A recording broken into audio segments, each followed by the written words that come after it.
Oi. Boa noite a todos aqueles que nos assistem agora pelo portal da Câmara, pela nossa página do Facebook, aos vereadores aqui presentes, ao João Paulo, funcionário da casa. Estamos recebendo hoje a visita ilustre da nossa secretária de Saúde, Aline Silva, e da coordenadora dos PSFs, a Sheila, para trazer um pouco mais de esclarecimento à população no que diz respeito à saúde pública daqui do município de Itanhandu. Dessa forma, damos continuidade ao nosso trabalho que vem sendo realizado durante essa legislatura, na qual eu tenho a honra de presidi-la, trazendo à população maiores informações, esclarecimentos e transparência a respeito da coisa pública. Então, é com muita alegria que eu gostaria de chamar a secretária de Saúde, Aline Silva, para que ela possa começar agora a explanar a respeito da situação da saúde no município de Itanhandu, que sem dúvida nenhuma é muito importante. A curiosidade das pessoas também, eu acredito que esteja gigantesca, né? Temos aí uma pandemia, né? Temos muitos dados, temos várias coisas aí, para que a população tome ciência e saiba realmente da situação que nós, no município de Itanhandu, estamos vivendo. Então, muito obrigado. Aline Silva, a palavra é toda sua.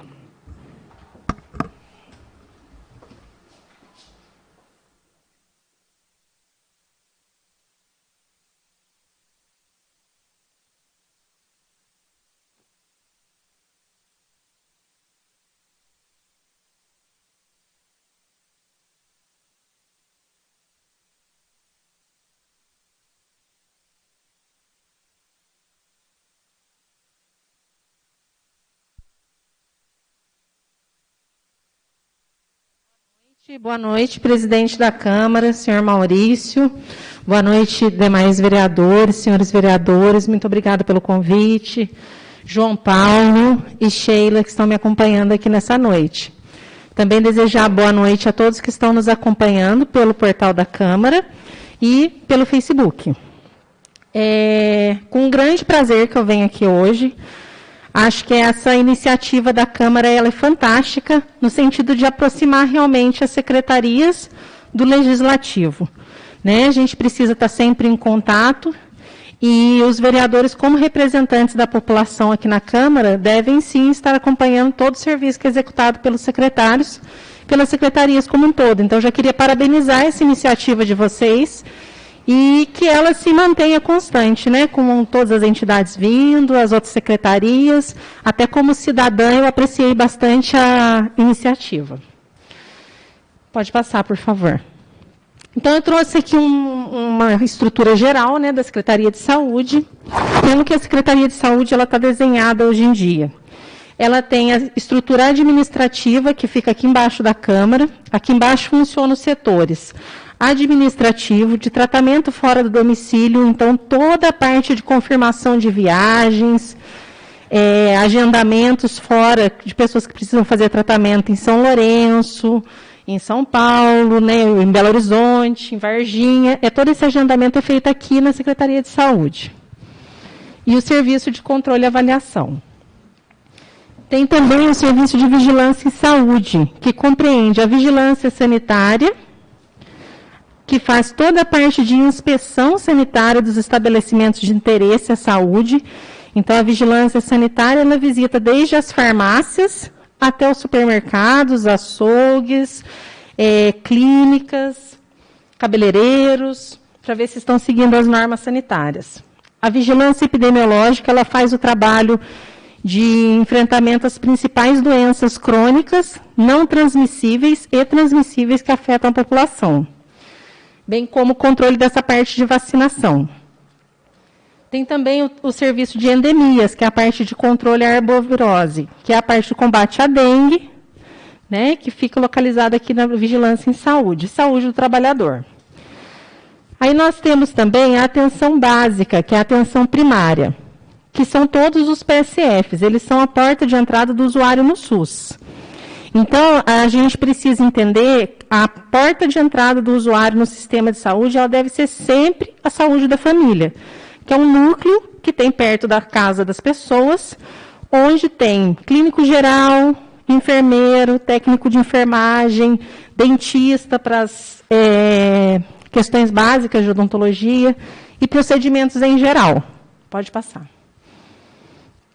Aí nós temos o Centro de Saúde Leonor Sobral, que é a parte referenciada. Então, quando um paciente passa, por exemplo, lá no PSF, e ele precisa de um atendimento de cardiologia, ele é encaminhado para atendimento no Leonor Sobral. Então, o Leonor Sobral ele é como se fosse a retaguarda das equipes de PSF. Complementa a assistência que é prestada no PSF. Lá nós temos clínico geral, ortopedia, cardiologia, ginecologia obstetrícia, pediatria, neurologia, reumatologia e endocrinologia. Temos também exames de raio-x, mamografia e eletrocardiograma. Lá no Leonor Sobral, naquele núcleo, tem um laboratório municipal. Nós somos talvez o único aqui da região que tem laboratório próprio, o único município que tem laboratório próprio. A maioria dos municípios terceirizou esse serviço ao longo dos anos. E nós temos um laboratório de qualidade aqui no município. E o Centro de Especialidades Odontológicas, que ele faz também meio que esse papel do Leonor Sobral. É um papel de retaguarda para as equipes de PSF. Então, lá no CEL, a gente tem endodontia, que é a parte de canal, cirurgia, atendimento a paciente especial, periodontia e odontologia pediátrica. Pode passar. Aí nós temos o CAPS, que é a parte de saúde mental, né?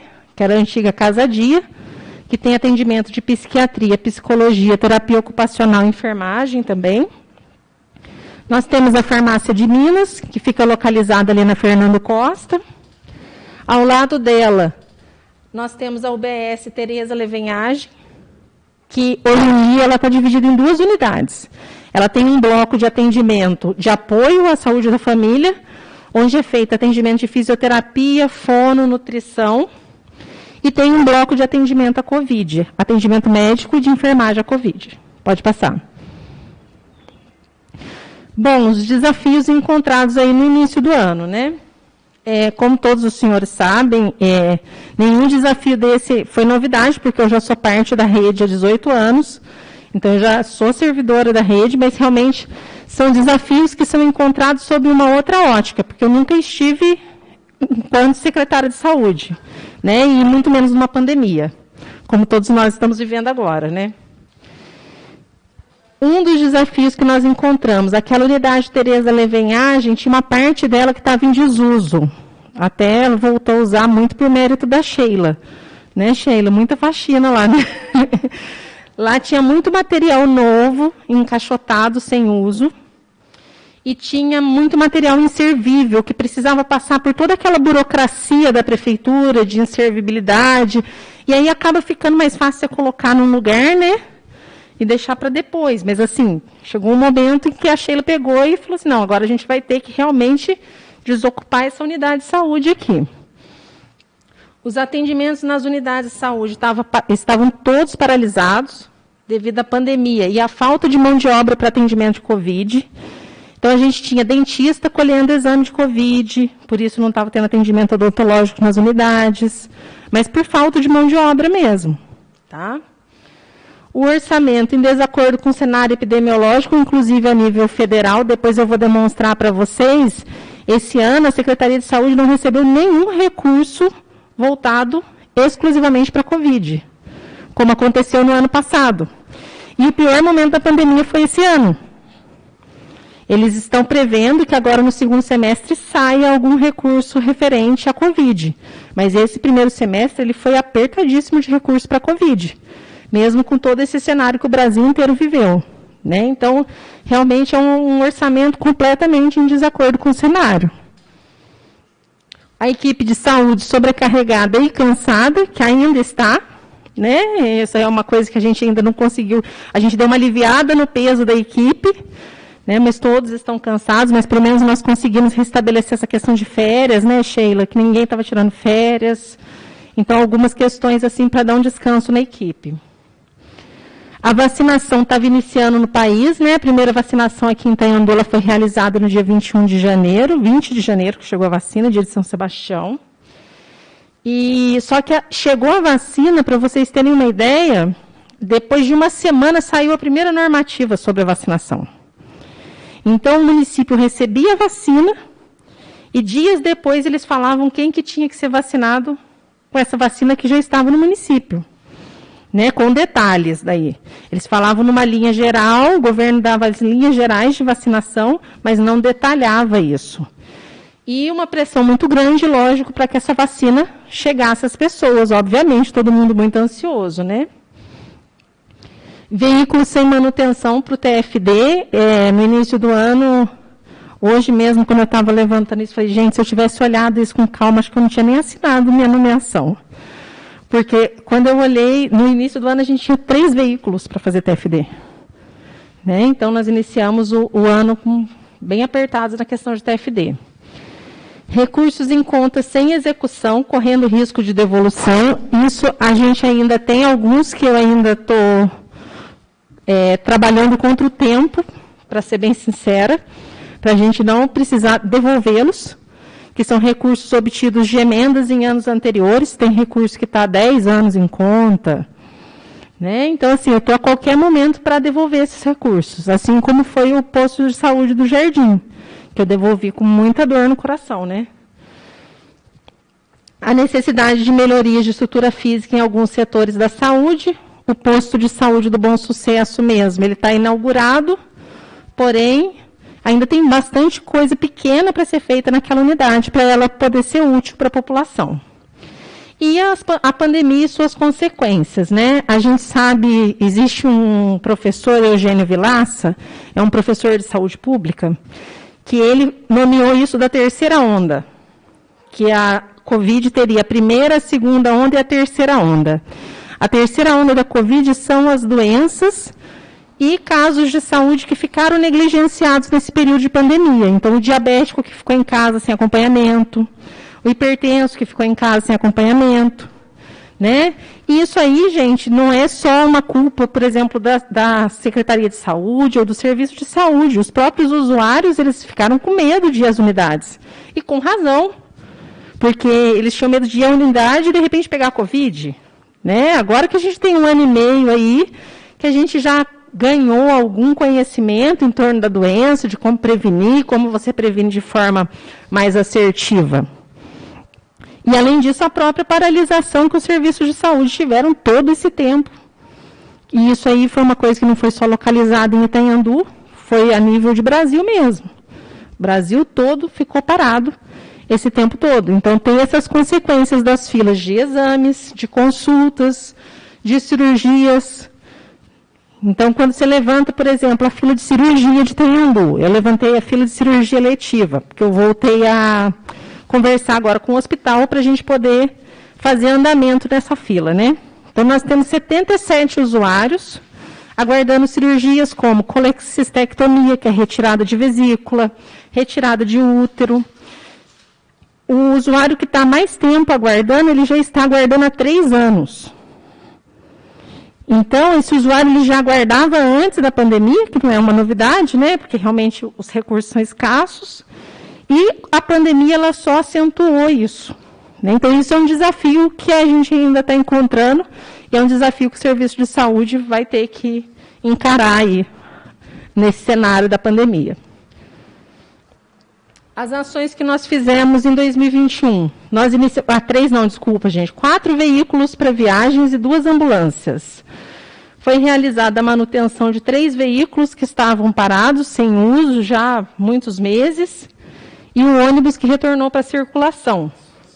Além disso, também veio a incorporação dos 5 novos veículos que chegaram, né, da emenda parlamentar que tinha ficado do governo anterior, para o TFD.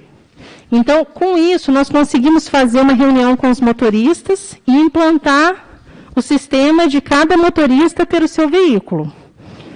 Isso já está surtindo efeitos positivos na questão de manutenção dos veículos. Nós estamos percebendo que os veículos eles estão melhor cuidados, né, por parte dos próprios motoristas. E estamos implantando também os controles de combustível e consumo por veículo.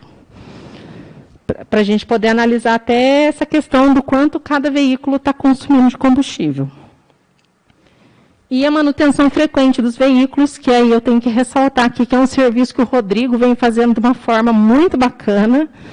O Rodrigo, que fica na garagem, é responsável pela questão dos veículos. Ele tem sido um grande parceiro da saúde, né? Eu não me preocupo com nenhum pneu furado, gente. O Rodrigo que tem que preocupar, né? O pneu furado, ele que tem que preocupar com isso. Então, o Rodrigo, ele dá conta do recado. Dentro da vigilância sanitária, houve o reforço da equipe com mais fiscais para a Covid, que foi uma outra questão que também no início do ano a gente tinha 2 fiscais de vigilância sanitária somente. Né? O ano passado foi usado um sistema de usar pessoas da própria estrutura. Né? Então, foi usando servidores de outras secretarias para fiscalização, e esses servidores ficaram cansados, óbvio, desgastados, né? Porque a função de fiscal ela não é fácil. Então, eles foram ficando desgastados e não que ninguém mais queria ser fiscal. A realidade era essa. Né? Então, sendo opcional, a gente acabou optando por contratar mais fiscais, e é uma ação que surtiu positivamente, teve bons resultados.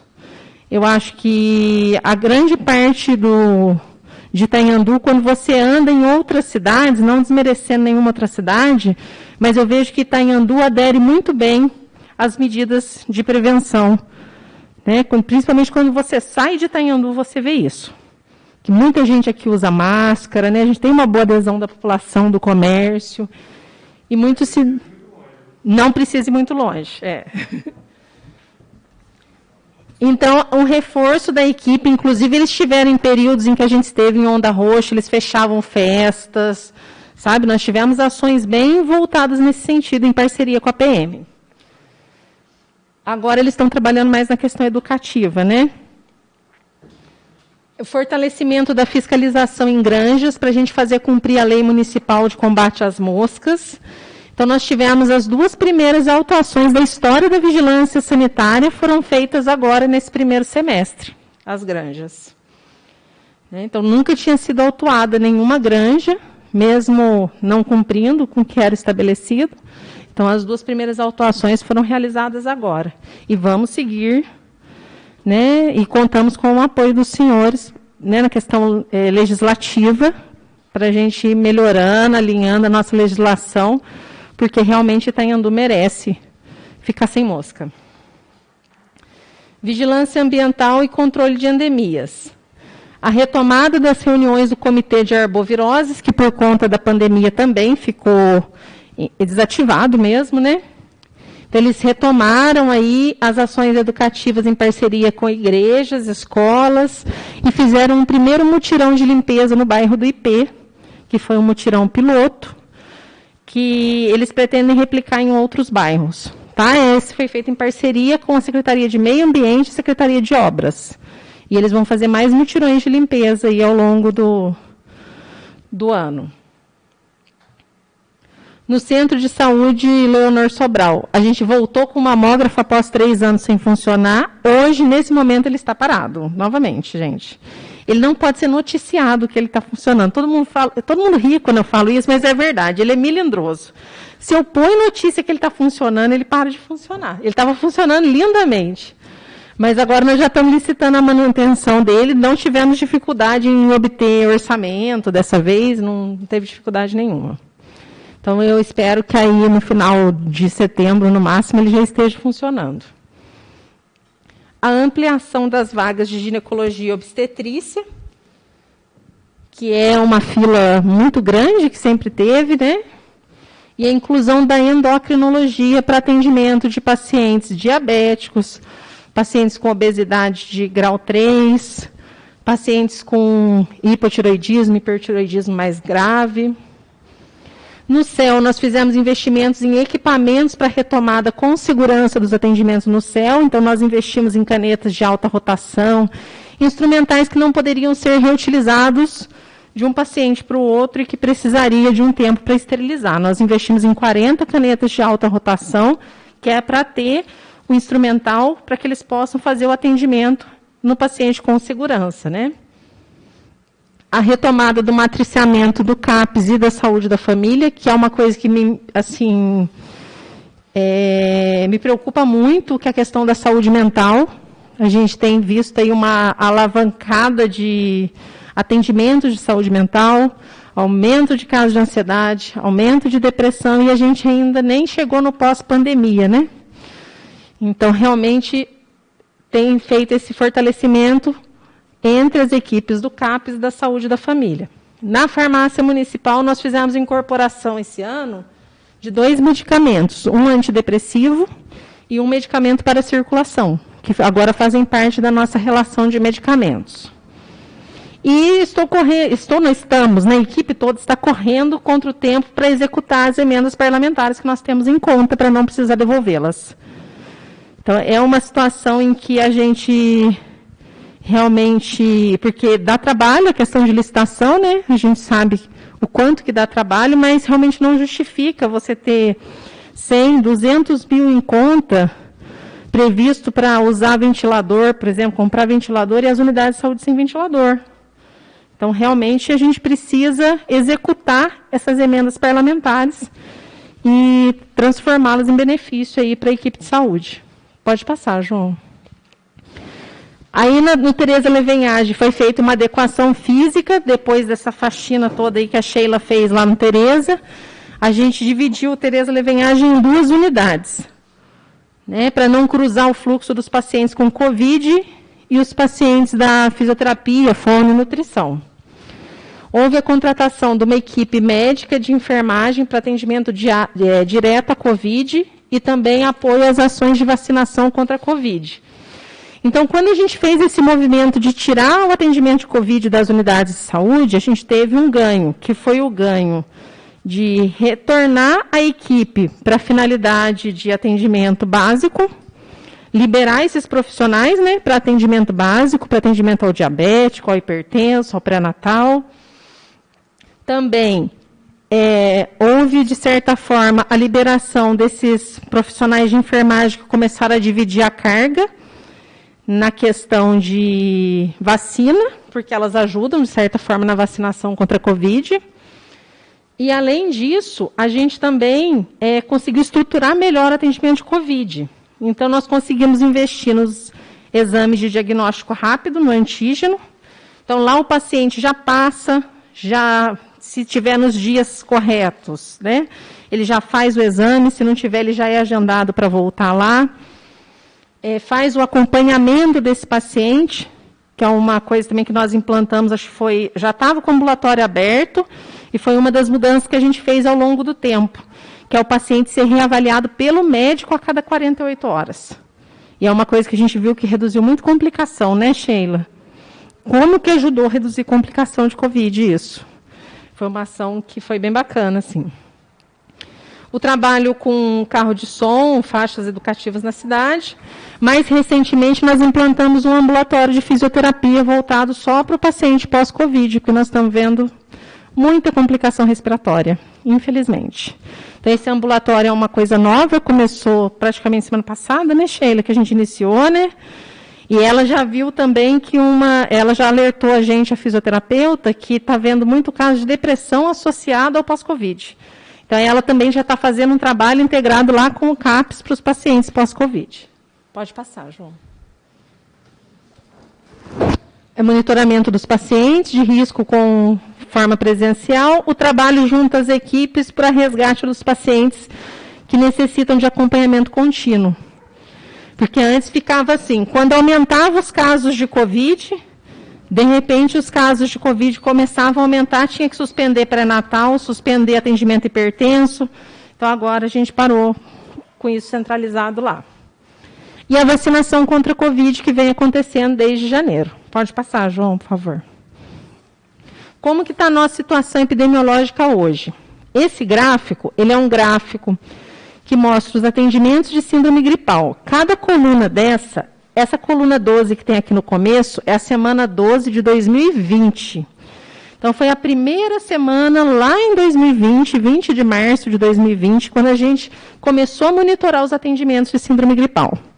tá? Então, ela vai até ali, ó, semana 51, 52, aí depois tem aquele pico bem grandão lá que passa dos 200, ali já é o começo do ano de 2021, tá? Aí mostra ali janeiro, né, aquele início de ano ali que a gente passou os 200 atendimentos, esses são atendimentos de síndrome gripal. Então, é todo mundo que passou com síndrome gripal na unidade de saúde. Às vezes, um paciente passa várias vezes, tá? Então, isso aí é por atendimento, não é por paciente, não.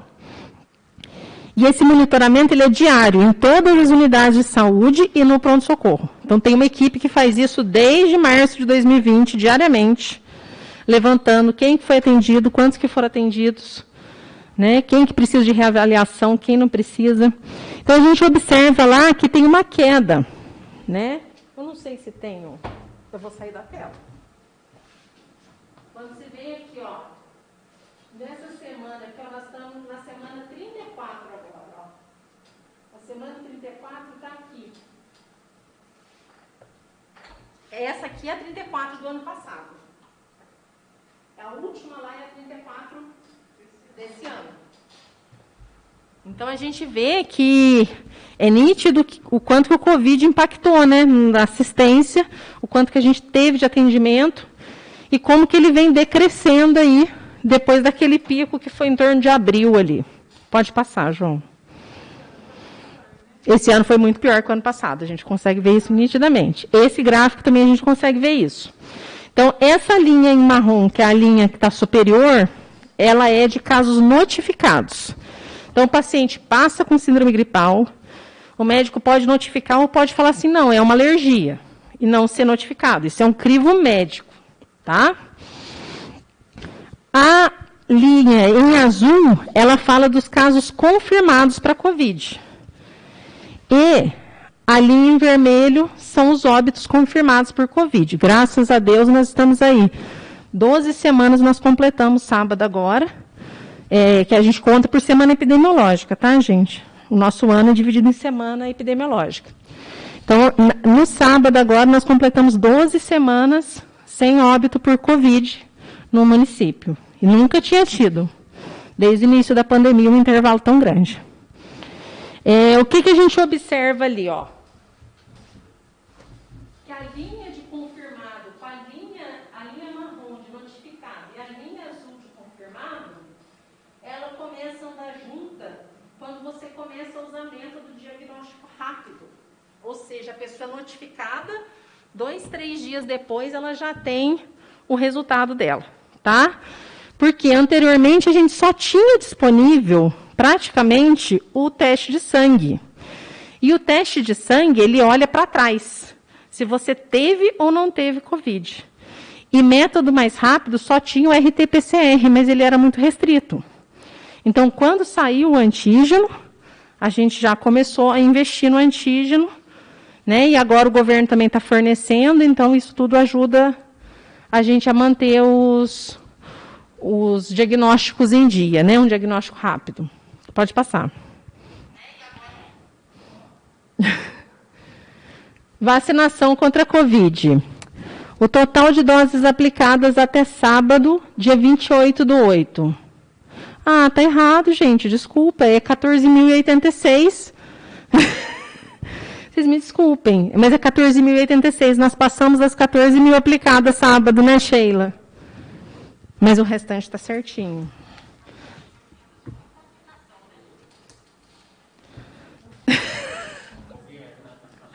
Quando você sai do microfone, pega você também, só para conferir. Oi? Está pegando você e a... Ah, tá bom. Então, se você quiser mostrar alguma coisa... Beleza. Dose 1. O restante está certo. Dose 1 aplicada, 9.731, que equivale a 83,5% das nossas pessoas cadastradas com mais de 18 anos. E total de dose 2 ou dose única, 4.144 doses aplicadas, equivale a 35,6% de pessoas acima de 18 anos. É 14.086 em cima mesmo. E em estoque, em uso, isso aí era sábado, hoje já aplicou mais um tanto, né? 1.171. aguardando o prazo de segunda dose. A gente já está com todas as segundas doses até dia 8 em estoque. Então, a gente tem todas as segundas doses da educação aí para fazer, e está tudo nesse bolo aí de 1.000 doses, tá? Recursos recebidos de Covid. Aí eu puxei do portal de transparência do governo, tá? Aí nós estamos falando só de recurso Covid. Então, vocês podem ver, eu pus no filtro bem inocentemente, né? 1º de janeiro de 2020 a agosto de 2021. Mas esse ano realmente não teve nada. Mesmo sabendo, ainda coloquei, né? Porque vai que aparece alguma coisa, né? Mas não teve mesmo. Então, esses recursos foram todos os recursos repassados até dezembro. Aí tem recurso referente ao hospital, recurso referente à atenção básica, tá? Tem recurso referente à vigilância em saúde. Então, aí tem todos os recursos voltados para Covid, no montante de R$ 7.424.777,78. Tá? E aí tem lá aquele valor de 5 milhões ali que está julho e agosto, né?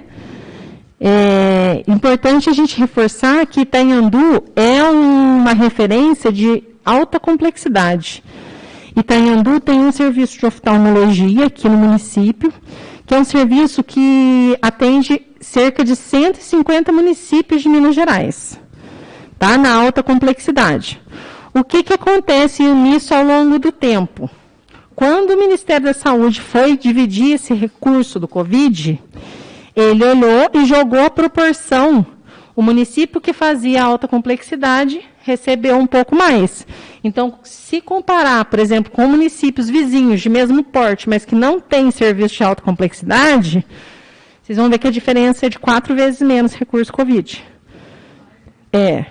Mas é por conta disso. Por esse serviço de alta complexidade que está alocado no município e que ele acaba elevando essa possibilidade de teto do município, né? Pode passar, João, por favor. E aí eu trouxe os repasses também feitos, que é uma dúvida que frequentemente me é perguntado, então eu trouxe aqui os repasses feitos à Casa de Caridade no enfrentamento à pandemia. Vários que estão naquela planilha anterior estão aqui, tá? Porque vários foram repassados na integralidade para o que era da Casa de Caridade foi repassado na integralidade. Então, em 2020, foi repassado R$ 2.788.346,36. Isso se refere a leito clínico, a montar UTI, né, que veio uma parte dos recursos para montar UTI, veio recurso para leito de UTI, veio recurso para enfrentamento de Covid, para estruturação. Pode passar. E em 2021 foi repassado R$ 4.446.758,52. O que foi repassado desse ano? Tinha uma parte, quando eu entrei em janeiro, dessa portaria de 5 milhões, restava 2 milhões, um pouco mais de 2 milhões em caixa. Então, a gente repassou dessa portaria, foi repassado 790 mil, tá? E ainda teve recurso do Estado, recurso de leito clínico, recurso de UTI. Então, no total, 2020 e 2021, foi repassado, voltado para a Covid, R$ 7.235.104,88. Quando eu enfatizo aqui para a Covid, por quê? Porque a Secretaria de Saúde ela tem um contrato com o hospital. Nesse contrato está previsto o pronto-socorro, em que a gente repassa em torno de 173 mil por mês para o serviço de pronto-socorro, para manter a porta aberta lá. E também tem a contratualização do hospital, dos serviços que são realizados lá dentro, que é a parte tanto de oftalmologia, para atendimento a toda a região de saúde, esses 150 e tantos municípios, né, se não me engano, são 154. Para atendimento de média complexidade, então, existe um contrato em que ele descreve a quantidade de atendimentos que devem ser realizados por mês pela Casa de Caridade para o município de Itanhandu. Tá? Esse valor desse contrato, ele está, hoje em dia, acho que 893, se não me engano. Então, esses recursos são fora de Covid. Mês, tá? Então, são os 2 repasses que são feitos. Esse 893, às vezes, ele varia um pouquinho, porque depende da contratualização da Casa de Caridade com outros municípios. Então, vamos supor assim, Passa 4, um exemplo, tá, gente? Passa 4 resolve falar assim, vou tirar meu recurso de cirurgia de Itanhandu, vou dar para o hospital de São Lourenço fazer. Então, ele vai, faz esse contrato com a Secretaria de Saúde e repassa o recurso dele que está aqui para São Lourenço. Então, essas movimentações, elas acontecem, e aí, às vezes, esse 893, ele num mês pode ser 898, no outro ele pode ser 889, porque vai depender muito da contratualização com outros municípios. Né? Pode passar. Os horizontes que a gente tem para a saúde. Né? Então, a gente precisa da ampliação de mais uma equipe de saúde da família, provavelmente para 2023, eu acredito. Por necessidade, seria ontem. Né? Mas nós temos questões orçamentárias também, que às vezes dão uma brecada nessa ampliação, mas absorver o excesso de pessoas cadastradas na equipe. Pelo Ministério da Saúde, a gente poderia ter 8 equipes de saúde da família. Tá? O Ministério da Saúde financiaria até 8 equipes para Itanhandu. Nós estamos trabalhando metade, né? 50%. Então, o que influencia isso aqui? São equipes que deveriam estar atendendo 2.500 pessoas e estão atendendo 4.200. Tá? Então, você vai ter menos oferta de médico, menos oferta de exames, no caso, assim, preventivo, né? Não naquela quantidade que a gente gostaria a população. Por isso que necessita dessa ampliação. Resgatar as atividades educativas em saúde, então fazer esse resgate dos pacientes. O serviço de cirurgia eletiva, né? Nós temos hoje em dia 77 pacientes na fila de eletiva. Temos em torno de R$170 mil de exames parados, aguardando na fila. Pacientes aguardando consulta com o oftalmologista. Nós temos 1.000 pacientes esperando. É uma fila que me assustou muito, porque ao mesmo tempo que Itanhandu é uma referência para 154 municípios. Eu não sei se os senhores sabem, mas nós resolvemos aqui na Casa de Caridade problemas super complexos, que às vezes vêm de Uberaba, para ser resolvido aqui na oftalmologia. Né? E nós temos 1.000 munícipes esperando consulta há 4 anos. Então, é uma fila que realmente me assusta. Dentro da fila da cirurgia oftalmológica, nós temos também uma fila grande aí para a gente poder dar conta dela, né? Deixa eu ver aqui que eu trouxe ela.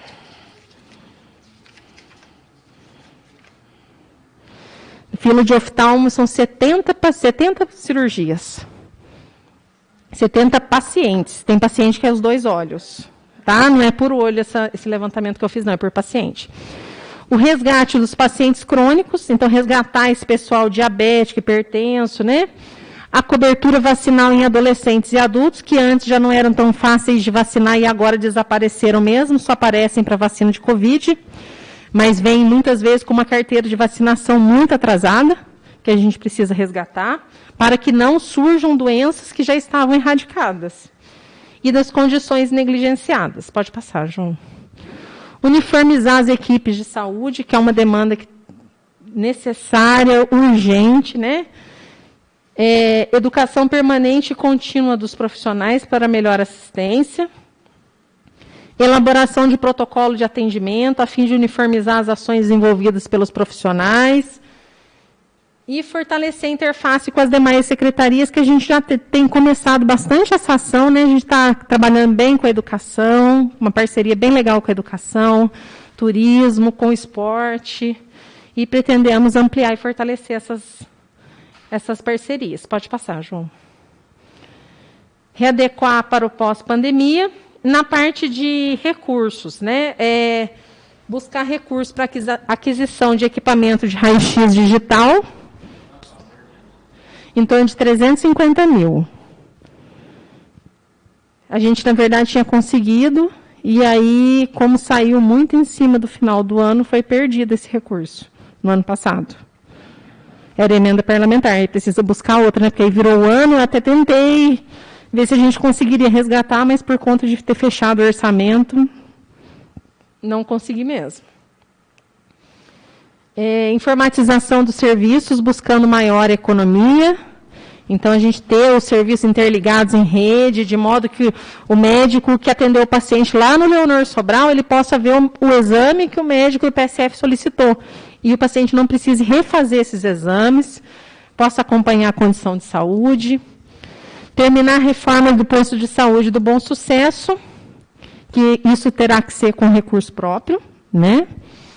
E buscar recursos para as demais adequações necessárias, que seriam a farmácia municipal, que tem necessidade de ampliação, porque ela é pequena, então a gente pensa em ampliar a farmácia ali para o lado, para poder ganhar mais 2 guichês de atendimento, e também construir o almoxarifado dela, que hoje em dia o almoxarifado dela está dentro do Tereza Levenhage.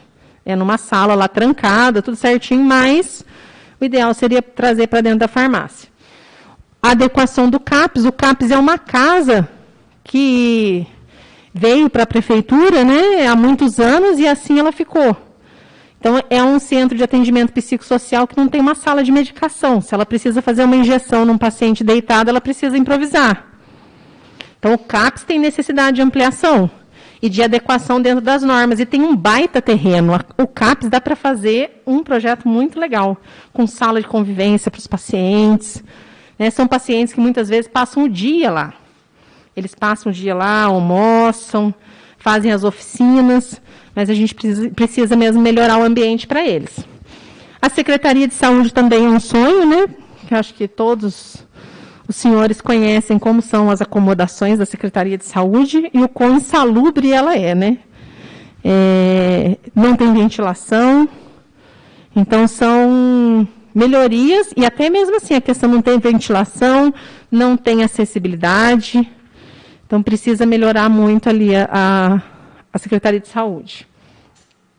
E aí, para reflexão, eu gostaria de deixar uma frase que é que o custo do cuidado é sempre menor e parece ser sempre mais desnecessário do que o custo do reparo. Então, muitas vezes, quando a gente vai pagar o seguro do carro, você paga e você fica pensando, será que eu pago, será que eu não pago, né? E a prevenção, muitas vezes, ela é assim, só que o custo dela e o impacto dela na saúde é muito menor do que o custo do reparo. Tá? E aí eu fico à disposição para os apontamentos, observações, perguntas.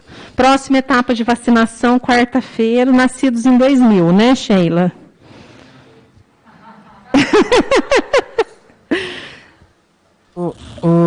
Aline, eu queria aproveitar um gancho enquanto você foi falando.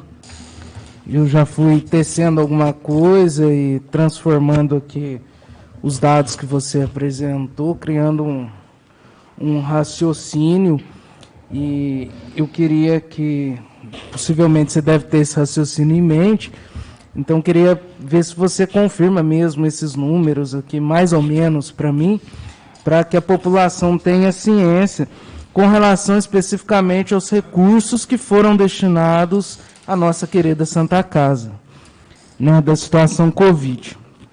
Então, de forma resumida e, obviamente, de uma forma mais simplificada, né, eu não vou falar em números inteiros aqui, mas de 2020 para 2021, já foram destinados 7,3, mais ou menos, milhões de reais aí para a nossa Santa Casa de recurso exclusivamente Covid. Covid, isso. Certo? 2 milhões e pouco no ano passado, mais 4 milhões e pouco esse ano, totalizando mais ou menos esse valor aqui. Então, isso foi exclusivamente Covid, para que a Santa Casa ela custeie os leitos, né, e custeie também as UTIs. Correto? Correto. Dentro disso tem o recurso federal de custeio de UTI, está tudo dentro desse montante. E aí, a Santa Casa, ela, pelos leitos, ela recebe valor por ocupação, né, digamos assim, né? Pelos leitos clínicos. Pelos leitos clínicos. Os leitos clínicos são pagos por ocupação. Os leitos de UTI, eles são pagos fechados. Fechado, é o pacotão de 10. Então, hoje nós temos lá 3 na UTIs, o hospital está recebendo 10. Isso mesmo. Recebe os 480 mil. São R$ 1.600 por leito por dia. Por leito por dia. Perfeito. É que nós recebemos aqui também, né, o provedor de lá, e ele realmente nos passou mais ou menos essa informação mesmo. Isso, exato. E o clínico é R$ 1.500 a diária por paciente. Por paciente. Então, na verdade, não é a diária, é por paciente, desculpa. Por paciente. É por paciente, porque o clínico é por internação. Então, se ele interna, independente do número de dias que esse paciente permanece, tá? Perfeito. E se o paciente ficar no clínico mais UTI, aí vai receber. O UTI está recebendo mesmo, aí recebe mais pelo clínico. Perfeito. Pelos dias em que esse paciente permaneceu em clínico. E aí, saindo agora do lado Covid, falando do repasse mensal, né? Você disse que a prefeitura repassa destinado especificamente ao pronto-socorro, na faixa de 173 mil por mês, e de serviços hospitalares na faixa de 893 mil por mês. Com oftalmologia. Com oftalmologia. Sim. Isso dá um total aí, estou arredondando, 1 milhão, tá? Por mês, aí para baixo, às vezes um pouquinho para mais, um pouquinho para menos, só para facilitar o cálculo. Certo. Então são 12 milhões ano, né? Isso mesmo. 12 milhões ano. Perfeito. Então, eu fiz um cálculo aqui, que o orçamento do município, ele é na faixa, o orçamento global, de 55 milhões. Certo? O orçamento anual que o município tem é mais ou menos isso. E 12 milhões vai direto para o hospital. Né? Ele é um recurso, obviamente, da saúde, mas para o hospital, que equivale a 62% do recurso total da saúde. Então, nós temos aqui o orçamento da saúde em torno de 35%. Desses 35%, 62% vai para o hospital e 21%, quase 22% é do orçamento total do município vai destinado para o hospital. Então, né, eu queria aqui trazer esses cálculos aqui, que eu fui fazendo enquanto você falava, obviamente para me aclarar, para aclarar a população do quanto Itanhandu investe no hospital, né, especificamente no hospital, sobrando tão somente aí 38% justamente para a prevenção, né? Itanhandu investe mais na, digamos, repressão, né, na parte hospitalar, né, do que na prevenção, que é na parte PSF, e dentre isso tudo, esses 38%, inclui funcionário, inclui demais outros gastos dentro da Secretaria de Saúde, né? Eu queria só trazer isso à tona, eu acho que os números são esses, né? Isso, eu peguei aqui, ó, que eu tenho anotado aqui o que vai separado. Cerca de 786 mil referente à questão de alta complexidade. De alta complexidade. Isso. Exatamente. Esses 893, ele é do MAC. Então, ele vem do Ministério da Saúde, ele passa pela Prefeitura, só que ele é do contratualizado. Esse dinheiro, na verdade, o hospital não utiliza, é mais do Vibra. É total do Vibra? Não é total do Vibra, não. Tem os 106 mil, que está em torno de 106 a 110 mil, que é do hospital. Pode ser usado lá no hospital? Isso. E além disso tudo... E além disso tem o 173 também, que vem do pronto-socorro, né? Então... E além desses números aqui também que eu trouxe, obviamente destacar que né, os vereadores, o prefeito também ajudaram e continuam ajudando tanto o município quanto o hospital através dos contatos com as emendas parlamentares, né?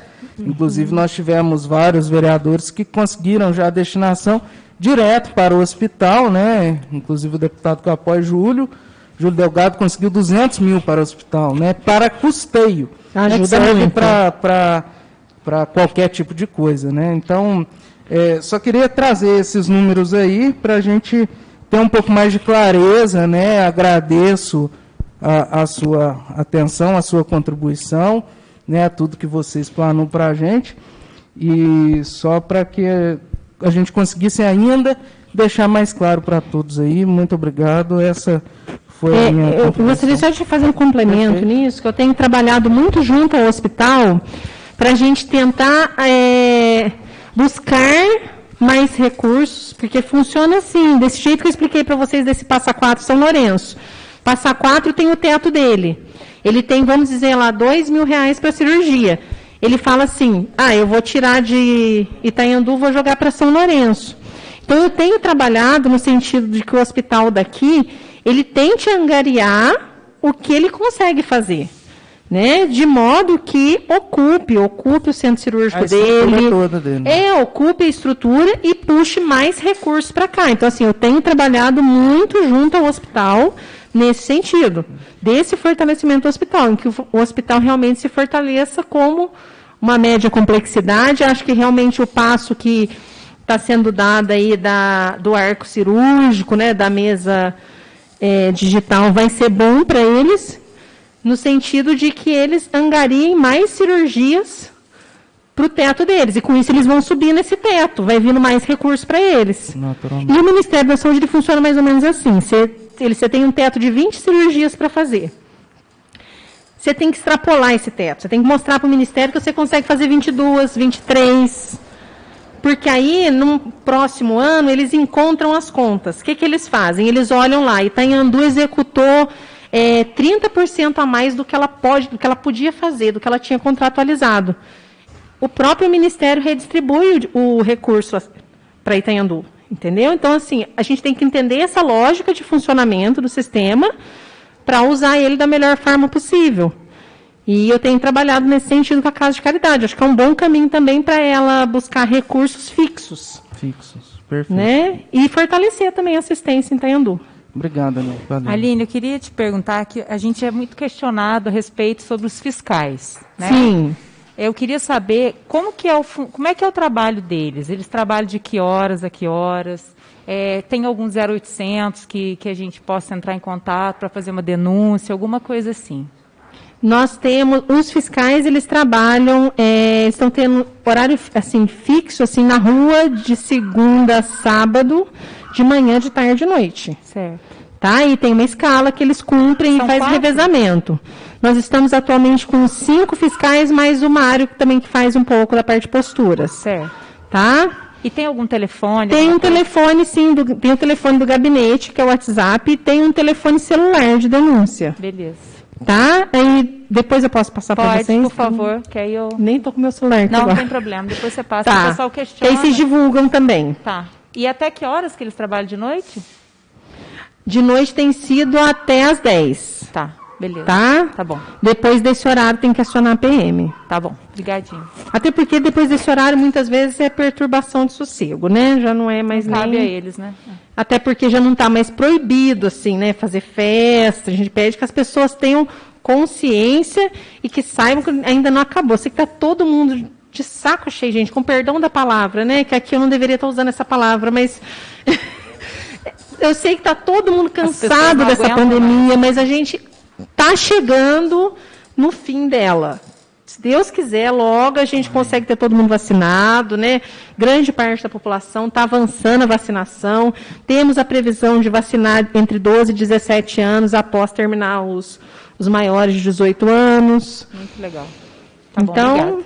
Aline, boa noite, obrigado da presença, né, sua, da Sheila, representando toda a Secretaria de Saúde. Eu, particularmente, eu sempre falo bem da Secretaria de Saúde, da saúde de Itanhandu, porque eu acompanho já há longos anos esse histórico, independente de qual prefeito, mas realmente há longos anos, né? Um histórico aí de 15, 20 anos para trás, a saúde de Itendu é uma grande referência para nós, e eu sei que isso se deve aos profissionais, que na grande maioria são os mesmos já faz tempo. Então, agradeço a presença de vocês e desejo sorte também nessa condução desse mandato. Eu fiz algumas pontuações aqui para me falar. Primeiramente, você falou um assunto que me chamou a atenção, referente a emendas parlamentares que estavam já lá paradas, algumas sem uso, sem colocar para frente. Eu me lembro desse assunto já no ano passado, aqui comentando alguma coisa comigo, que às vezes vinham emendas parlamentares também, por exemplo, de muito gabinete para odontologia, que já não precisava mais, um tanto de coisa nesse sentido também. Mas eu vejo na Prefeitura Municipal de Itendu uma deficiência muito grande, com falta de pessoal em todos os setores. E o gargalo geralmente é a licitação, porque tem as prioridades, que vocês sabem bem, né, as prioridades que são as questões rotineiras da Prefeitura, depois vem o prefeito que começa a estabelecer as prioridades dele, não, primeiro isso, primeiro aquilo, primeiro as obras, etc. e tal, e algumas coisas vão ficando a ponto, inclusive, de perder recursos. Né? Não é o caso do PSF do Jardim, lá foram alguns erros mesmo que aconteceram para trás, que a gente sabe, mas essas, por exemplo, que é para licitar material permanente, que são coisas mais simples, elas vão ficando para trás, com certeza, porque a equipe de licitação não dá conta, conta mesmo, e eles trabalham muito e não dão conta. Então eu acho que a Prefeitura de Itendu, enquanto ela não começar a organizar o setor de licitação e o setor de convênios também, porque eu tenho falado já nos últimos anos aqui, Itendu não tem um setor de convênios. Tem lá 2 pessoas que trabalham com convênios. Porque hoje nós vemos todos os ministérios, eles começam a abrir programas para que as prefeituras possam buscar recursos. Itendu não faz isso porque não tem pessoal para isso. Então, o nosso setor de convênios, ele se limita a cadastrar as propostas que chegam, as emendas que chegam dos deputados, dos senadores e tal. Então, acho que nós precisávamos criar um setor de convênios para elaboração de projetos, buscar mais recursos, que os ministérios disponibilizam direto, né? Outro dia até o Éder falou aqui da FUNASA, e também essa questão do setor de licitação. Aí eu já aproveito, porque nós estamos falando de licitação, para perguntar do mamógrafo. O mamógrafo é uma incógnita aqui no município mesmo, né? É uma novela extraordinária de anos e anos e anos e anos. Eu tenho uma pergunta assim, bem direta para você, que é da área. O mamógrafo que nós temos em Itendu presta? Não precisava comprar um novo? Porque toda vez ele precisa de manutenção, né? E às vezes é difícil conseguir a manutenção, precisa vir gente de longe, de fora. A sua opinião técnica e de secretária, seria bom comprar um novo mamógrafo e parar de insistir com esse? Eu sei que custa caro, mas você acha que esse mamógrafo, ele tem solução? Ele é um bom equipamento, sabe? Ele é um bom equipamento, sim. O que a gente tem dificuldade, na verdade, o que trava nele, é a falta de mão de obra especializada para essa marca. Entendi. Porque o que houve? Esse mamógrafo foi uma emenda parlamentar.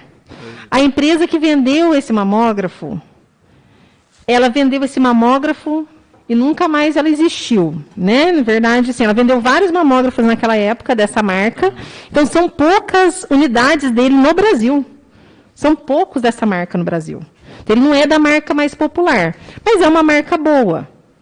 O que a gente trava muitas vezes realmente foi na licitação. Ele ficou 3 anos parado por conta dessa falta de mão de obra na licitação. Um ganho que eu vejo que ajudou muito foi a gente trazer a licitação da saúde para dentro da saúde. Que a gente fez esse movimento também esse ano.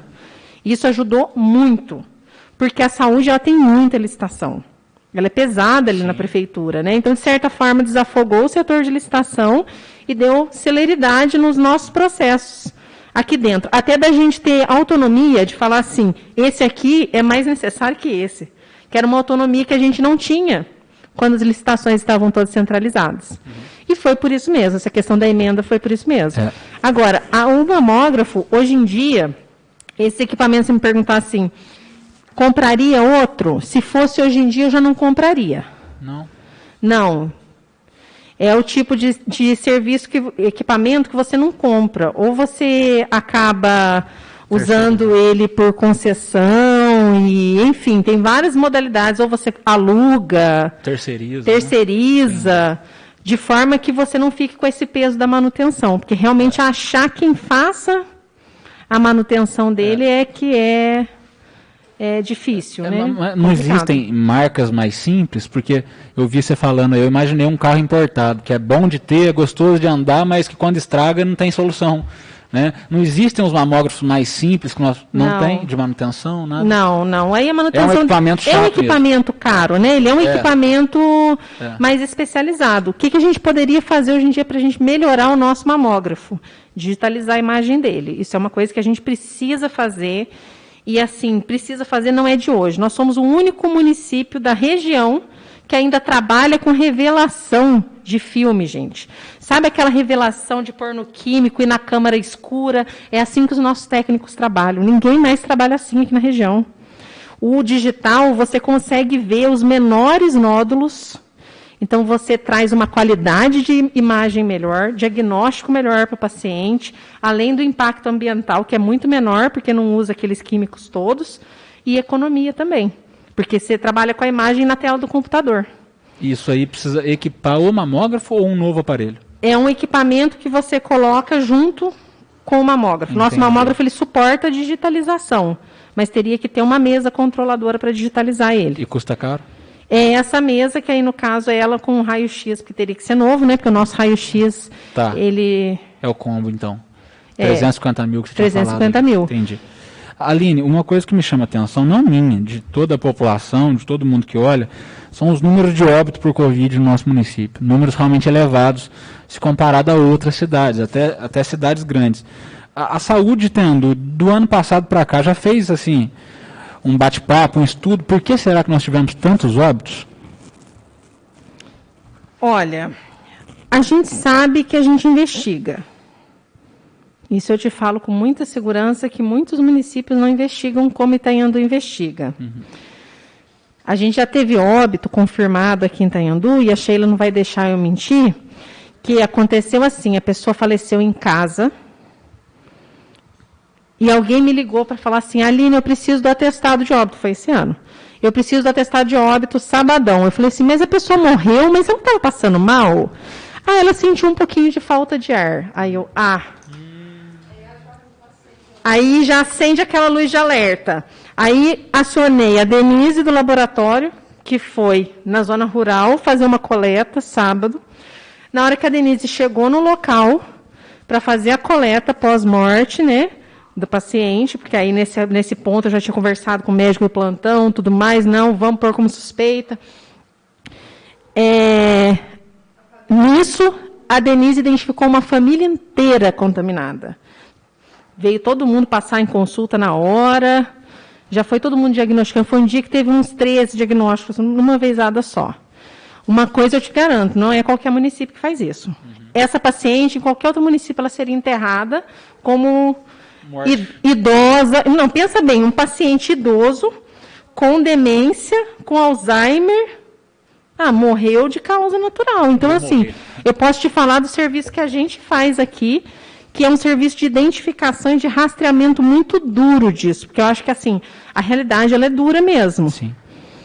Só que se a gente não conhecer ela, agora me dá segurança também, Cleberson, de falar para você com toda certeza que nós estamos há 12 semanas sem óbito. Com certeza. Entendeu? É uma coisa que me dá segurança de falar agora. Estamos há 12 semanas sem óbito. E é um dos únicos municípios da região aqui também, né? Um dos únicos da região, que está 12 semanas sem óbito. Nunca teve um período tão grande sem óbito durante toda a pandemia, desde o início dela. Então, isso me dá segurança porque eu sei que todo óbito é investigado. Sim. Sabe? Se ele tiver uma luzinha de suspeita, investiga-se para a Covid aqui no município. A gente não esconde a realidade. Pode estar acontecendo em outros municípios subnotificação das mortes, Muito né? provavelmente. Com certeza, né? Muito provavelmente. A gente fica feliz com esse momento, porque nós passamos por um momento muito difícil, né? O ano passado todo, e sobretudo no começo desse ano.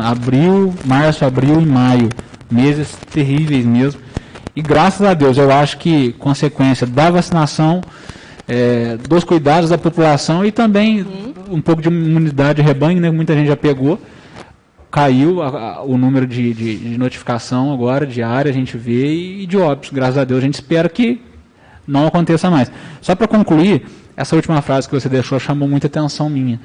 E eu acho que ela se encaixa muito bem numa parceria da Secretaria de Saúde com a Secretaria de Esportes. Quando a gente investe em esporte, a gente economiza em saúde no futuro. Então, eu acho muito importante. O Executivo Municipal, eu sei que é difícil fazer um equilíbrio do orçamento, mas olhar um pouquinho com mais carinho para o esporte, nessa parceria da saúde com o esporte, para que a gente gaste mais com prevenção e menos depois, né, com remédio, cirurgia e tudo mais. Muito obrigado pela participação de vocês aqui e continuem contando conosco. Obrigada, Cleberson. Aline. Pois não. Uma questão que eu tenho curiosidade de saber, nós sabemos que a melhor maneira de você controlar ou tentar controlar a disseminação do vírus é testando, fazendo o maior número de testes possíveis. Quantos testes nós fizemos até agora? Deixa eu ver se eu tenho. E esses números dos testes, eles são constantes? Eles oscilam de acordo com a curva, né? Sim. Então, no período em que a gente tem mais casos notificados, a gente vai ter mais testes. Tá? Então, a gente tem aqui, ó, por exemplo, nós tivemos semanas em que nós executamos em abril 160 testes, só do antígeno. Deixa eu pegar aqui o antígeno 160 e o Hermes Pardino, desculpa, RT-PCR, eu falo o nome do laboratório, gente.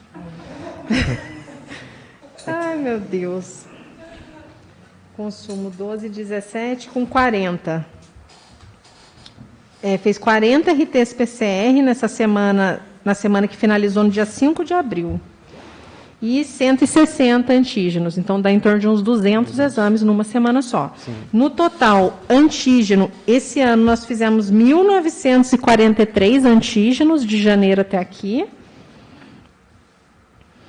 E RT-PCR 936. Então, a gente tem trabalhado mais com o antígeno, né, 2-1 praticamente, mais com o antígeno do que com RT-PCR. Tem paciente que faz os dois. Às vezes o paciente, geralmente a gente oferece para o paciente, quer fazer o rápido e depois fazer o RT-PCR, porque o RT-PCR leva uns dias para sair. Só que o antígeno, ele nem sempre é negativo, ele descarta a doença.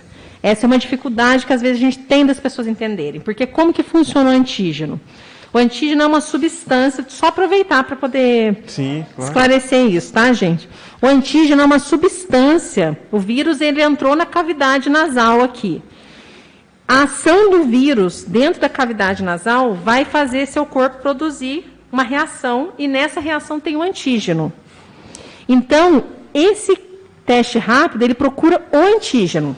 Então, o vírus já tem que ter entrado na cavidade, já tem que ter feito a reação e já tem que ter o antígeno. O RT-PCR, ele busca fragmento do vírus. Então, se tiver um pedacinho do vírus que for, ele capta. Por isso que a gente chama de padrão ouro. Por isso que a gente fala, negativo da RT-PCR descarta. Por quê? Porque ele busca o vírus. Agora, antígeno, existem outros tipos de vírus, inclusive, que fazem reações de antígeno. Né? Então, tem que ser avaliado todo o paciente, avaliar a clínica. Por isso que o negativo do antígeno nem sempre descarta. Às vezes, não deu tempo ainda de fazer a reação de antígeno. Tá? Aí a pessoa tem um dia de sintoma, já faz, ainda nem tem antígeno. O antígeno, o laboratório fala a partir do segundo, a gente usa o quarto dia. Nesse período de grande dificuldade, qual foi a pior, assim, vamos dizer? Tipo, qual foi o momento que você pensou, você, toda a secretaria, puxa vida, hoje tá bravo? Hoje tá bravo. Muito difícil, mas perder o Carlinho acho que foi o pior. Sim. Claro. Porque o Carlinho, ele tinha uma afinidade muito grande com a área da saúde, né? Todos vocês sabem que eu trabalho praticamente sem gerência. Trabalha eu, a Sheila, a Bruna dá um apoio, mas a Bruna está com a parte de licitação também, e a Sheila coordena as equipes, mas na parte prática do negócio. E aí você tem todos esses bastidores de hospital, né, as negociações com os profissionais. Oi? Os prazos que não pode perder. E o Carlinho, ele tinha uma afinidade muito grande pela área da saúde. Então, o Carlinho era o cara que o Márcio está aqui presente sabe disso. Toda noite eu ligava para o Carlinho. E para mim faz muita falta não ter ele para ligar à noite. Sim. Não que o Paulinho não possa ligar, eu ligo para o Paulinho também, mas pela vivência do Carlinho e pelo Carlinho ter sido secretário de saúde, então às vezes eu pedia até orientações por onde ir, né, no caminho da gestão, ele me ajudava muito, dividia muito com ele. Então realmente perder, acho que nesse caminho todo foi o Aí você fez lembrar, que mais me doeu. Você fez me lembrar uma situação, Maurício, não deixa eu mentir. Ainda na campanha, pré-campanha, a pandemia já estava aí, né, já era uma realidade. O Carlinhos sempre falava, vacinar, vacinar, vacinar, vacinar. Triste. Bom, Aline, uma outra questão que você abordou foi com relação aos veículos, né, que estão no TFD. Quantos veículos nós temos hoje no TFD? Hoje em dia... Se desculpa, não sei se era a resposta que você queria, mas foi a resposta que veio no meu coração. Tranquilo.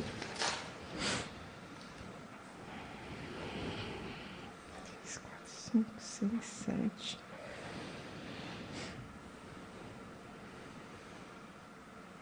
Nós estamos com 11 veículos, o ônibus e 2 ambulâncias, mas uma está na manutenção. 3 ambulâncias com uma na manutenção. Sim. Mas isso é coisa corriqueira de dia a dia. Tinha 3 antes?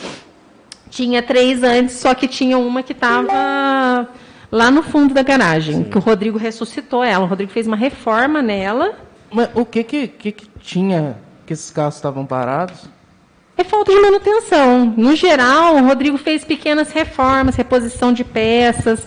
Por exemplo, eu lembro que o Uno, ele fez reposição de peças básicas. Eu não vou saber te dizer com toda exatidão, porque não é minha área de afinidade, mas, assim, mola. Eu lembro que ele fez troca de coisas básicas, mola, pastilha de freio.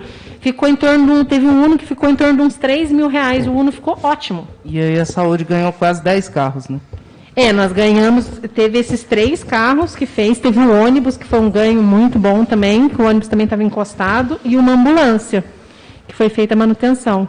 E tem uma que agora está para manutenção, né, que caiu o escapamento dela, mas coisa rápida, se Deus quiser, né, David? É só escapamento, né? Parabenizar o Rodrigo aqui pelo excelente trabalho aí. Não, o Rodrigo tem que ser valorizado mesmo, gente. Aline, uma outra questão que você abordou, e assim, confesso que fico até chateado. Eu fui assessor parlamentar, né, do vice do Odair, e quando a gente perdia recursos, as entidades ou prefeituras, para nós assessores era muito ruim, porque a gente estava na base, né, convivendo ali no diário. E você disse que existem emendas na saúde que estão correndo o risco de serem devolvidas. Quais são esses recursos? Qual o objeto delas e o valor? Então, eu tenho... É uma lista. Uhum. São várias emendas. Bastante? São várias emendas. É em torno de umas 5 emendas. Algumas, elas estão no final de execução. Então, tem, por exemplo, tem uma de um carro de 7 lugares, que só está faltando executar o carro nela. Uhum. Tem outra que está faltando equipamento específico da área da saúde que precisa ser listado. Tem, acho que 2 no valor, que somando as 2 dá algo em torno de uns 200 mil, que é material permanente em geral, e é coisa que falta nas unidades. Sim. Cadeira, mesa, ventilador, arquivo, armário, coisas que são necessárias. Mas, assim, a gente está correndo contra o tempo. É que, na verdade, no início do ano, o Mauro Junqueira, que é do Conasems, ele é secretário executivo do Conasems, ele esteve fazendo uma visita para a gente aqui. Ele apoia muito Itanhandu, sempre apoiou. Né? E ele entrou comigo nas contas da saúde e me mostrou. Ele falou, Aline, tem um resto de emenda aqui, tem 11 anos que está em caixa. Puxa. O governo vai pedir isso de volta, a qualquer momento. Ele falou, esse ano está para pedir de volta. Então, ou você executa o que deve ser executado, da forma como deve ser executado, né? E existe uma abertura para que a gente use o restante. Por exemplo, depois que você executou todos os objetos daquela licitação e ainda sobrou algo em conta, você pode adquirir outros equipamentos que estejam na listagem do Ministério da Saúde. Né? Então, a gente pode estar usando dessa forma, só que para isso precisa executar as emendas. Embora, é lógico, nem sempre eu concorde com equipamentos que estejam ali. E, infelizmente, acontece isso. Né, de vir um equipamento, como o Kleberson citou, às vezes é ter um equipamento que você já tem muito aqui no município, mas você precisa executar, foi o objeto que foi... É para aquilo, né? Senão, se eu deixar parado lá por causa de um equipamento, eu perco os outros 90 mil. Sim. Né, de equipamentos que são necessários para o município. Uma última pergunta, Aline. Com relação à reforma do posto de saúde do condado, tem uma previsão? Por enquanto, ainda não. Nós precisamos refazer o telhado daquele posto de saúde. Certo. Aquele posto de saúde, entrou maritaca lá, fez ninho, acabou com a parte elétrica do posto todinha. Então, precisa ser feita toda uma reforma da parte de telhado, forro. Eu preciso realmente terminar o Bom Sucesso primeiro, né, porque é uma comunidade até maior e é um posto que já está inaugurado, e em seguida a gente pegar o do condado, para poder fazer o telhado dele. Ô, Aline, eu finalizo cumprimentando o seu trabalho, o trabalho de todos os servidores da saúde. A gente tem acompanhado, principalmente nessa questão da pandemia. A pandemia atingiu o auge no país todo agora, né, março, abril, maio. E eu sou testemunha de como todos vocês se desdobraram para dar conta. Tivemos perdas importantes, claro que tivemos, mas a gente tem que parabenizar o esforço de todos vocês e agradecer. Obrigado. Obrigada, Pierre. Acho que é importante a gente falar isso, que é a equipe toda. A Secretaria de Saúde não sou eu. A Secretaria de Saúde é um grupo de profissionais que leva o negócio a sério, que leva a saúde em frente. E que tem, assim, se desdobrado no máximo possível, embora ainda fique algumas deficiências, embora às vezes alguém ligue e fale assim, mas por que vocês almoçam? Um dia teve uma mulher que brigou com a gente aqui na Secretaria de Saúde porque a gente almoçava. Né? Então, assim, eu entendo que as pessoas elas estão ansiosas, elas estão nervosas, mas, assim, a gente tem tentado fazer o melhor, tem buscado vacinar, muitas vezes deixar as nossas famílias para poder, que nem sábado agora, estavam todos os profissionais lá vacinando o dia todo para a gente agilizar esse processo e tentar o mais rápido possível retomar a vida normal, né? Se é que existirá a vida normal, né? Aline. Pois não, Sandro. Agradecer a presença também aí, atender o convite nosso. Realmente a saúde sempre foi referência, né? A gente sempre vem dizendo isso na Câmara Municipal, devido também à porcentagem que se gasta com a saúde, que é obrigatório 15%, a gente gasta mais que o dobro, né? E lógico, a dos profissionais, a gente tem ótimo profissional. E uma coisa que a gente, assim, às vezes eu questiono, por que não se cabe ao município, ou se tem que ser através do hospital, a gente, por exemplo, você acabou de falar da mamografia, que há anos que essa mamografia vem nessa luta. E um aparelho de mamografia hoje custa 650 mil digital de última geração. Você comparando com um trator da prefeitura, que eles enfiaram no rio aí, e vai ficar mais de 200, 300 mil para arrumar, tem as suas benfeitorias, suas necessidades. É lógico que não tem nada a ver uma comparação uma com a outra, mas a gente atender a população com aparelho de primeira qualidade, virar referência, não só para atender o nosso município como a região, em mamografia, em ressonância, em tomografia, e adquirindo esses aparelhos para a gente ter isso, para atender nosso povo de Teandu e a região, eu não sei se poderia ser através da Secretaria do Município, porque teria que ter um convênio com os municípios, né? Eu não sei se o município pode ter essa atuação de cobrar uma ressonância, uma mamografia das cidades vizinhas, se virar referência e a gente ter uma qualidade de atendimento melhor nesse setor de mamografia que é uma reclamação, que as pessoas não são bem atendidas, às vezes o aparelho é antigo, não tem assim, o mesmo conforto de um digital, e aproveitar que os deputados ele têm 15 milhões por ano para direcionar para os municípios, e desses 15 milhões é obrigado a gastar 7,5 com a saúde, e que não é difícil a gente conseguir esses aparelhos, a gente virar uma cidade, devido à sua localização, para atender as cidades vizinhas, para trazer ser referência, né? E ter um aparelho de qualidade, né? Então, quer dizer, eu não sei se pode ser através da secretaria, teria que ser através do hospital. E que, assim, se não dá para trabalhar isso, entendeu? Porque a gente vai na secretaria, onde tem dinheiro sobrando é saúde. Porque 50% eles têm que pôr na saúde. Em muitos municípios não tem nem onde gastar na saúde mais, porque os postos estão tudo certinho. Nós temos.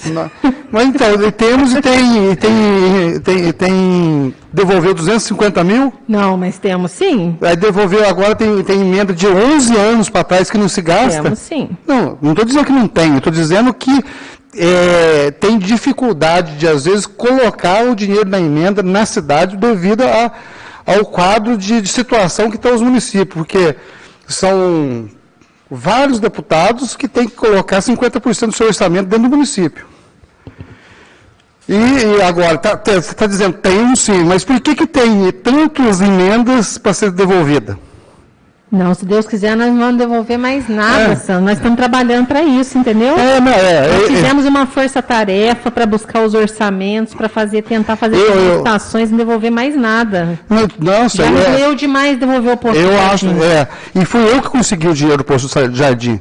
Então, assim, às vezes a pessoa fica falando, a gente reclama, a gente acha ruim, mas eu acho ruim, porque o deputado, ele arruma uma emenda de 250, 300 mil, que é pouco, porque dentro do orçamento de 15 milhões ano, tem 60 milhões em 4 anos, mandar 300 em época de eleição, eu acho pouco.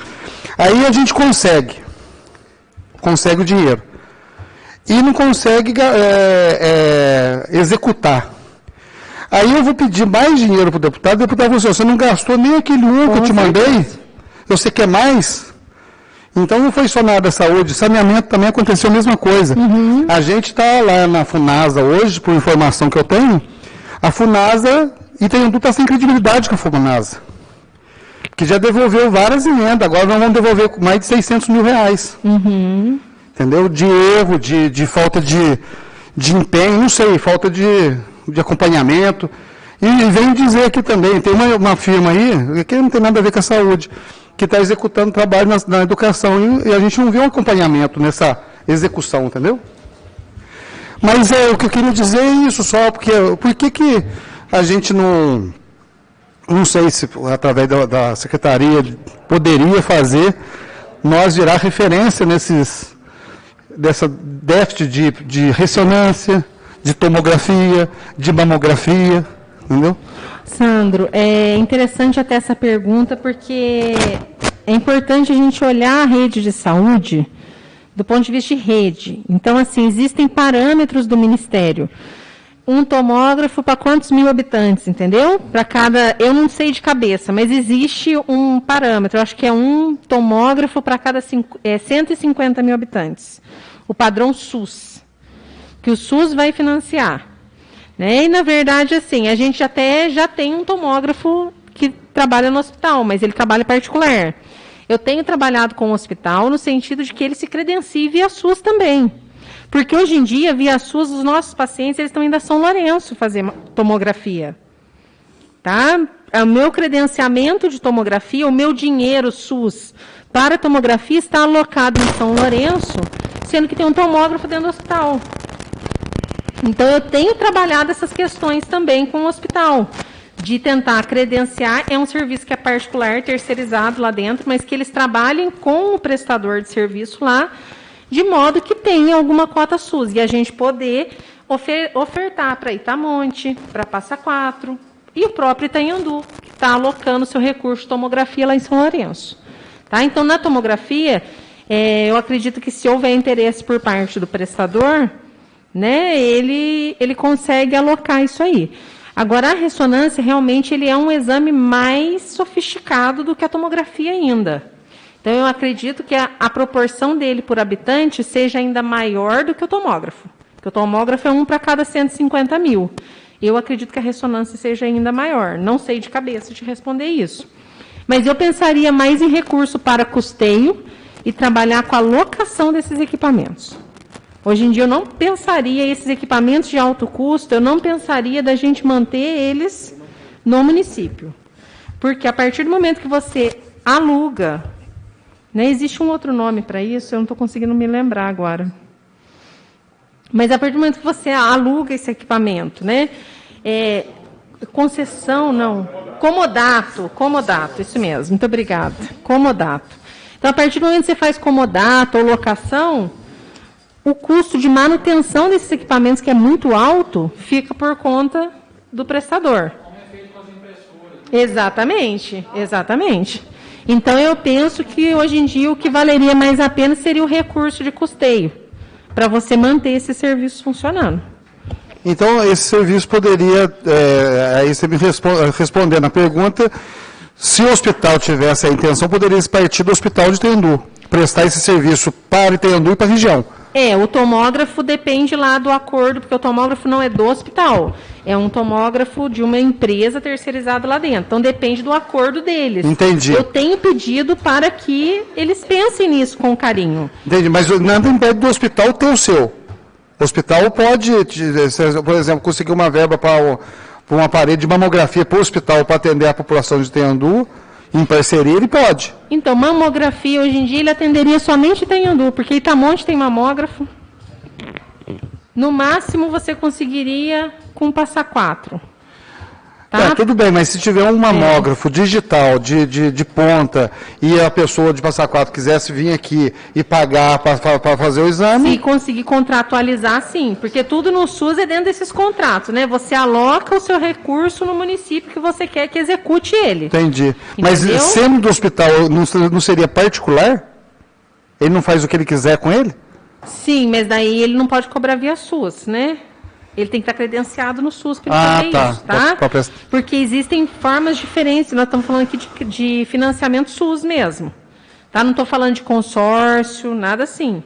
Porque o consórcio ele tem um custo mais elevado para o município do que o financiamento SUS. Então, é interessante ter o financiamento SUS. Porque, por exemplo, o tomógrafo daqui, ele atende via consórcio.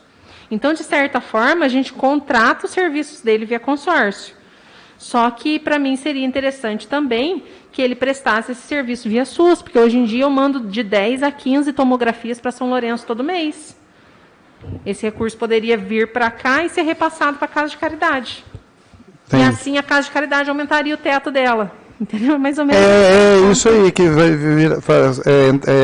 teria mais receita, né? Exatamente. A receita do SUS ela é feita assim, é por prestação de serviço. A gente sabe que eu tenho perfeita consciência de que nenhum hospital ele vai se sustentar atendendo 100% SUS, porque é uma tabela que está muito defasada. Porém, existe toda uma composição de renda. O hospital está com a porta aberta, a partir do momento que ele está com a porta aberta, ele atende o convênio, ele atende o particular e ele atende também o SUS. Né? Então, esse atendimento conjunto que sustenta um hospital. Eu só, assim, a minha intenção, assim, aonde eu quero chegar é o seguinte: nós temos que ser atendido através de consórcio.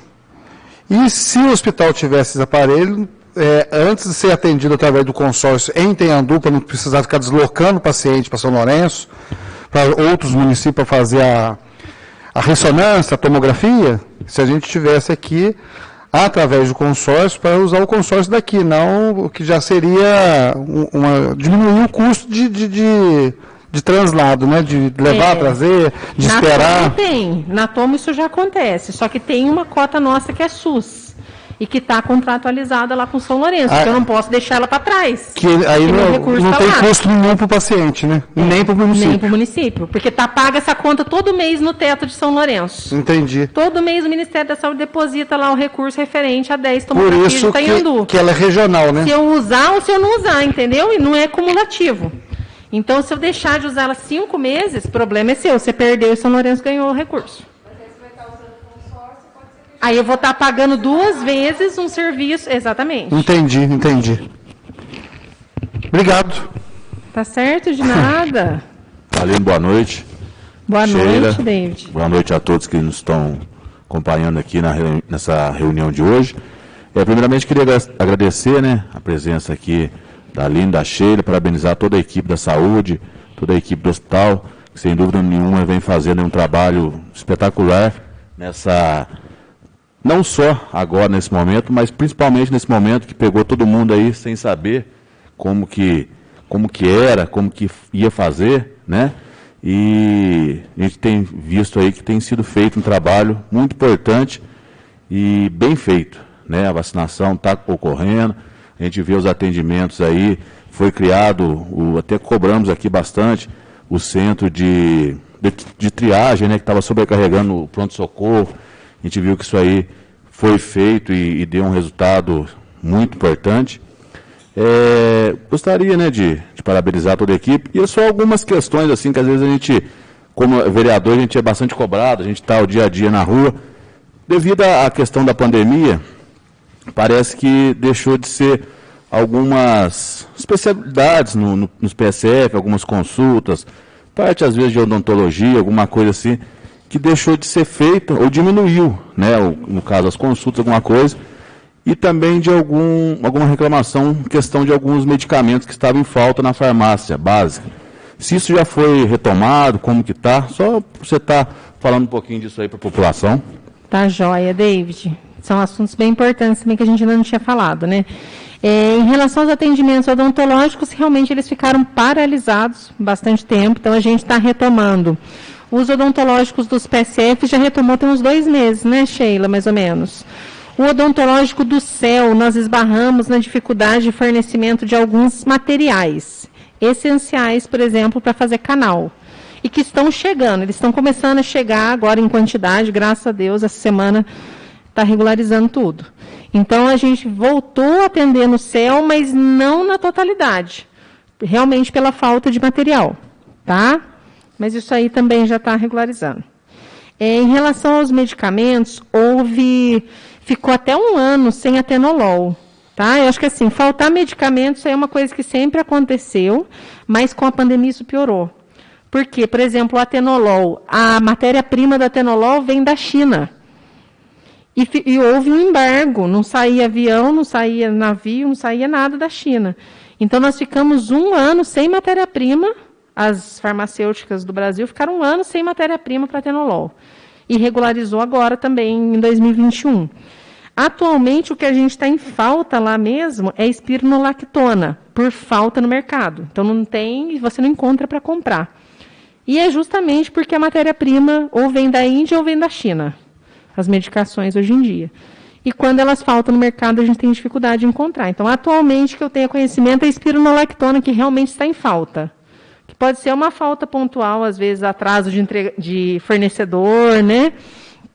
Mas é importante a gente ter em mente que até na farmácia particular falta medicamento. Nem sempre você encontra tudo que você vai comprar lá, né, à disposição. Às vezes leva uns dias para chegar, até mesmo por essa disponibilidade de fornecedor. Tá? Os médicos no PSF já voltaram a atender. O que a gente ainda tem dificuldade são algumas especialidades via consórcio. Então, principalmente medicamentos, não, exames que usam sedativos do kit intubação, tem alguns exames que estão voltando a ser realizados agora. Endoscopia, colonoscopia, ficou mais de ano sem fazer. Né? E com isso a gente acumulou muitos pedidos, é lógico. Então, realmente, esses exames que usam sedativos, tem o estudo urodinâmico também, é um exame que ficou bem paralisado, ficou mais de ano sem fazer, sem a gente encontrar ninguém que fizesse. Tá? Então, eu queria agradecer e pode contar com a gente aí no que puder. A gente, como vereador, tem, né, essa parceria com os nossos deputados de conseguir aí o recurso. Semana passada eu tive a alegria de anunciar R$150 mil para o hospital. Então, a gente está sempre correndo atrás aí. E no que depender de mim nessa questão, pode contar comigo. Obrigado. Eu agradeço muito e reforço a importância que tem esses recursos, né? Não só para a Secretaria de Saúde, como também para o hospital. Esses recursos são recursos que ajudam a gente a dar respiros no orçamento, né, os recursos, principalmente de custeio, e quando vem os equipamentos também, eles ajudam a gente a estruturar de modo que muitas vezes não caberia no nosso orçamento. Então, essa atuação ela é muito válida e a gente agradece, com certeza. Aline, Sheila, boa noite. Boa noite também a quem nos acompanha pelo Facebook. Reuniões aí muito importantes já, há alguns anos a gente realiza. Parabéns ao Maurício por dar continuidade a esse trabalho. Que muita coisa que vocês falam aqui, né, as pessoas às vezes não conseguem alcançar no dia a dia. Então é muito importante vocês colocarem isso em dados e trazerem tudo. E eu agradeço a vocês, né, por responderem sempre os nossos pedidos, quando a gente fica mandando mensagem para vocês ou liga. É porque muitas vezes tem um munícipe que nos passa, e eu só tenho a agradecer a vocês por isso, né? Eu tinha algumas perguntas para fazer, mas foram todas já respondidas. Mas as perguntas do dia a dia, eu agradeço porque eu nunca fiquei sem resposta, né? Em alguns momentos até houve, vocês tomaram até a iniciativa de avisar alguma coisa, então eu só tenho que agradecer e parabenizar o trabalho de vocês aí, tudo tem sido feito aí na nossa cidade, que continua como referência na saúde. Então, se tem alguma coisa que a gente tem que orgulhar aqui em Itanhandu, é a questão da saúde, além da educação, né? Então, eu agradeço vocês em nome da população. Muito obrigada, Éder. Acho que é importante vocês todos terem esse canal aberto, né? Não só comigo, como também pelos responsáveis de cada setor, que todos conhecem bem, são funcionários antigos no município, né? Então, a Cida está à disposição na farmácia, se houver alguma dúvida, às vezes, em relação a algum medicamento pontualmente. Cada um de nós temos à disposição, a Sheila com a parte de atendimento também, tá? Nós estamos juntos aí à disposição para sanar essas dúvidas.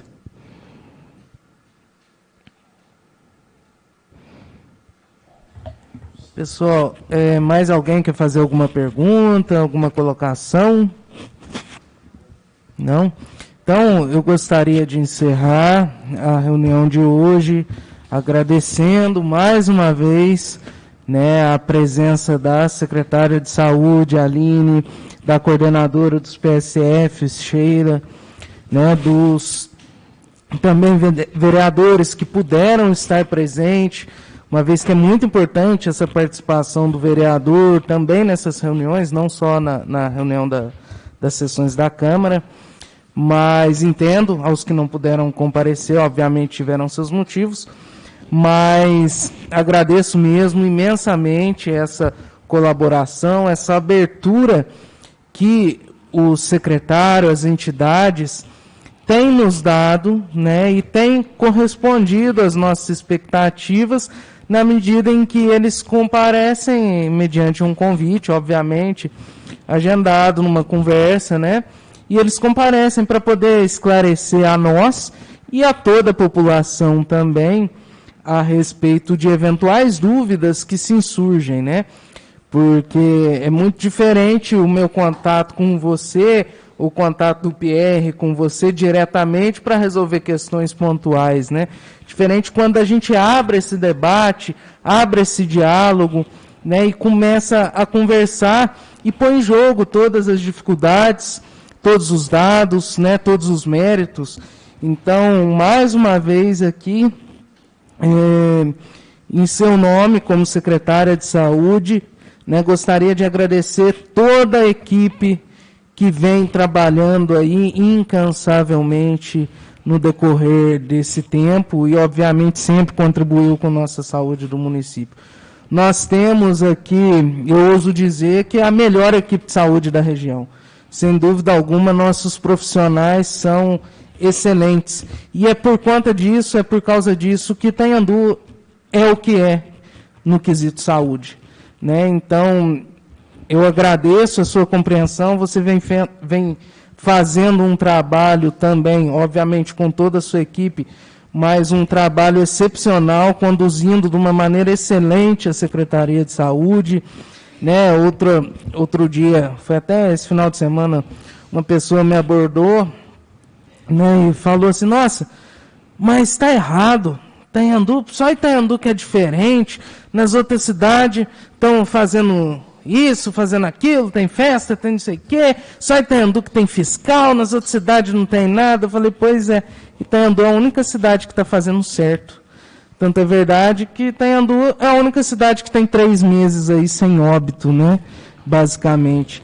E isso tudo é devido ao trabalho da Secretaria de Saúde, da conscientização da população, né? Agradecer àqueles que nos ajudam também na conscientização da população e que em breve, logo, logo, né, estaremos aí vacinados, né, e poderemos abraçar aqueles que a gente ama de uma maneira mais tranquila, né, e com mais responsabilidade.